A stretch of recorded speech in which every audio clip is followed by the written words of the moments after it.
Today, we're gonna talk about the word pour versus pour.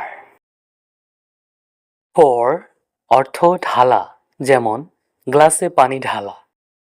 Poor অর্থ দরিদ্র, নিঃস্ব, খারাপ অবস্থা।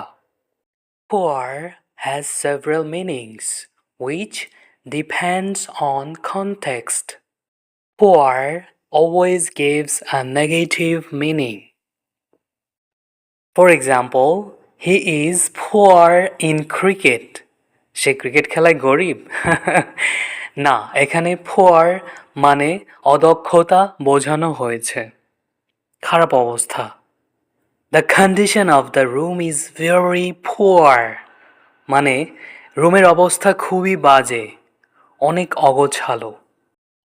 You have seen a poor child in this picture. I pour the milk into the glass. I pour a glass of water for you.